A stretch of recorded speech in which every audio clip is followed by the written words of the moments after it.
इस वीडियो में हम लोग क्लासिक साइंस का चैप्टर 11 पढ़ने वाले हैं, जिसका नाम है सजीवों में अनुकूलन। तो इस वीडियो में हम लोग A to Z question answer solve करेंगे चैप्टर 11 का।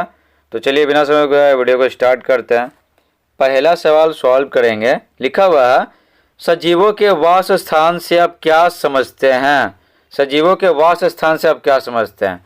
उत्तर लिखेंगे, एक सजीव जिस परिवेश में रहता है, जहाँ से उसे भोजन, वायु, शरण स्थल यानी रहने के लिए जगह एवं अन्य आवश्यकताएं पूरी होती हैं, उसका वास स्थान कहलाता है। दूसरा प्रश्न है, ऊँट रेगिस्तान में जीवन यापन के लिए किस प्रकार अनुकूलित है? यानी ऊँट के शरीर में ना कौन कौन से गुण है जो उसको रेगिस्तान में रहने में मदद करता है? तो उत्तर लिखेंगे, ऊँट रेगिस्तान में जीवन यापन के लिए निम्न प्रकार से क्या है? अनुकूलित है। कौन सा गुण है जो इसको रेगिस्तान में रहने में मदद करता है, वही सब लिखना है। तो ये पहला, उसके रेत पर पैर रखते ही पैर फैल जाते हैं और रेत में धंसने से बच जाते हैं, जिसके कारण वो आराम से रेत पर चल पाता है मरुस्थल में। 2 है, उसके पलकों के लंबे बाल और घनी भौं हैं, आँखों को रेत और मिट्टी से बचा लेती है। जब वो रेगिस्तान में चलता है ना, तो बहुत तेज आंधी चलता है, खूब बालू उड़ता है, मिट्टी उड़ता है, समझे? मिट्टी तो नहीं रहता, बालू ही रहता है बहुत ज़्यादा।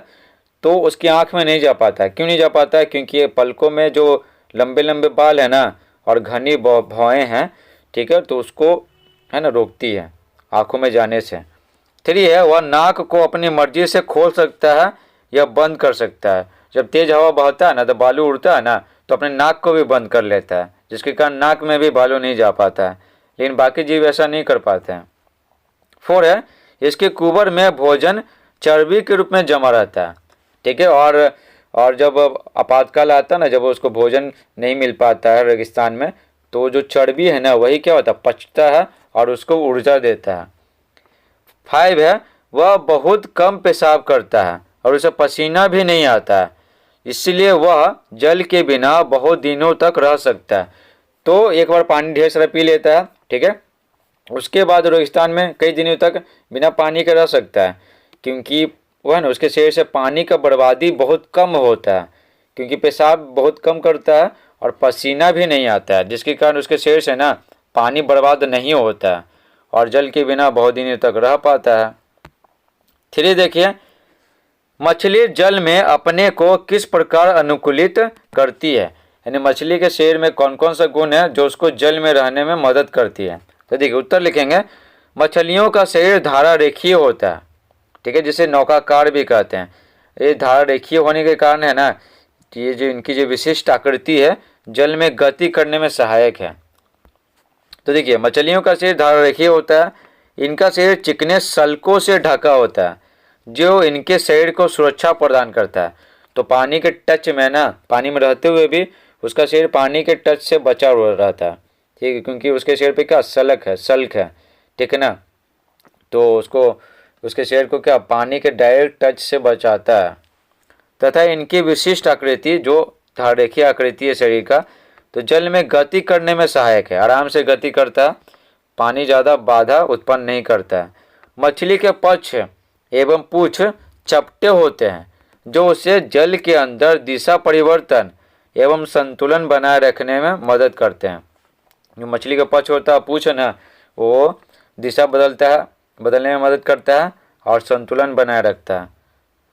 ये सब गुण मछली को जल में रहने के लिए अनुकूलित करती है। 4 में पूछा जा रहा है, पर्वतीय पौधे किस प्रकार अनुकूलित हैं?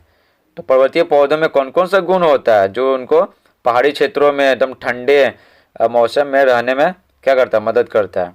तो उत्तर लिखेंगे, पर्वतीय क्षेत्रों में वृक्ष शंक्वाकार कीप जैसा होता है, ठीक है, कीप जैसा होता है, जैसे इस फोटो में देख सकते हैं, ये शंक्वाकार है, शंकु के आकार का है, तथा इनकी शाखाएं तिरछी होती हैं।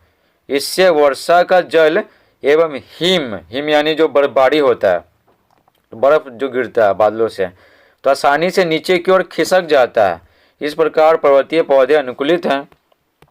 तो ये जो शंकु के आकार का है ना, इस तरह से शंकु के आकार का जो पौधा रहता है ना, तो बर्फबारी होता है, बारिश होता है, तो ये सब नीचे गिर जाता है। उसके बाद जो डाली भी होता है ना, इनके जो मान लेते हैं कि डाली होता है ना, तो इसे तिरछा रहता है, जिसके कारण क्या बर्फबारी हुआ, ठीक है। तो ये ऐसे करके फिसल करके नीचे गिर जाता है, समझिए। और पत्तियां भी क्या होती है, पर्वतीय पौधों में जो पेड़ों में जो पत्तियां हैं ना वो नुकीली होती है।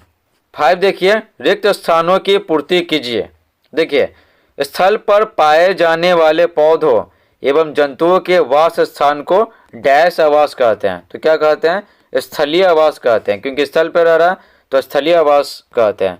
तो यहाँ पर क्या भरेंगे, यहाँ पर भरेंगे स्थलीय आवास, तो लिखा हुआ है ही।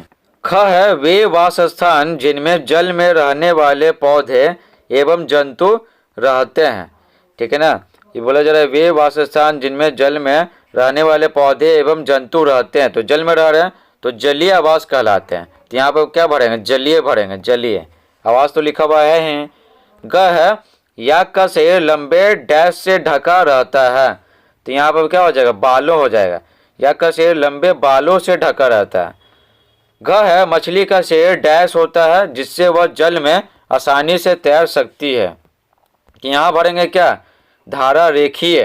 तो मछली का शरीर धारा रेखीय होता है, जो जिससे न जैसे वह जल में आसानी से तैर सकती है। अगला है अंग, जलीय पौधों का तना, ठीक है, क्या है, लंबा लंबा होते हैं, लंबा भरेंगे, लंबा खोखला एवं क्या हल्का होता है। तो यहाँ लंबा भरेंगे और यहाँ पर क्या हल्का भरेंगे, ठीक है। तो ये है ना, ये स्क्रीनशॉट आंसर का आप ले सकते हैं, ठीक है। उसके बाद यहाँ पर देखिए धारा रेखीय, लंबा, हल्का। अगला है 6 में बोला जा रहा है मिलान कीजिए। तो कॉलम 1 है और कॉलम 2 है। तो कॉलम 1 में दिए गए शब्दों का कॉलम 2 में दिए गए शब्दों से मिलान करना है। तो देखिए मछली, तो मछली को मिलाएंगे क्या, धारा रेखीय शेर। तो मछली का शेर क्या होता है, धारा रेखीय होता है। ऊँट, ऊँट में क्या होता है, ऊँट के शेर में कुबर होता है जिसमें चर्बी होता है। नागफनी, नागफनी के शेर से ना कम वाष्प उत्सर्जन होता है, यानी वाष्प के रूप में है ना पानी बहुत कम बाहर निकलता है। देखिए नागफनी के शेर से कम वाष्प के रूप में पानी क्यों बर्बाद होता है, क्योंकि नागफनी है ना, ये क्या होता है, मरुस्थलीय स्थानों पर मिलते हैं जहाँ पानी बहुत कम होता है। ये सब सोचते हैं ना कि पानी कम बर्बाद करें, अपने शरीर से कम बाहर निकालें। एक तो पानी बाहर है भी नहीं, इसीलिए नागफनी के शरीर से कम वाष्प उत्सर्जन होता है, वाष्प के रूप में पानी बाहर कम निकलता है शरीर से। याक क्या, याक पहाड़ी जानवर है, इसलिए पहाड़ी जानवर तो ठंडा बहुत ज़्यादा रहता है ना, तो इसके शरीर पे बड़े बड़े बाल होते हैं जिनको ठंडे से बचाते हैं। घोड़ा, घोड़ा के पैर में क्या होता है, मजबूत खुर होता है। 7 में बोला जा रहा है सही विकल्प चुने। तो 4 ऑप्शन है, जो सही रहेगा उसमें टिक मारेंगे।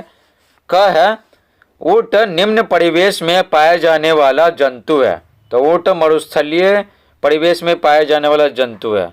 अगला है ख धारा रेखीय शरीर होता है। तो किसका धारा रेखीय शरीर होता है, तो होता है मछली का, ठीक है। ग है हमें श्वास लेने में कठिनाई होती है। तो कहाँ कठिनाई होती है, पर्वतीय क्षेत्र में, क्योंकि पर्वत पे ना जो अत्यधिक ऊंचाई पर स्थित होता है, तो जैसे जैसे हम ऊपर की ओर बढ़ते हैं ना तो ऑक्सीजन की मात्रा घटने लगती है, और पहाड़ों पे तो ऑक्सीजन बहुत कम हो जाता है, तो हमें सांस लेने में क्या होती है, कठिनाई होती है।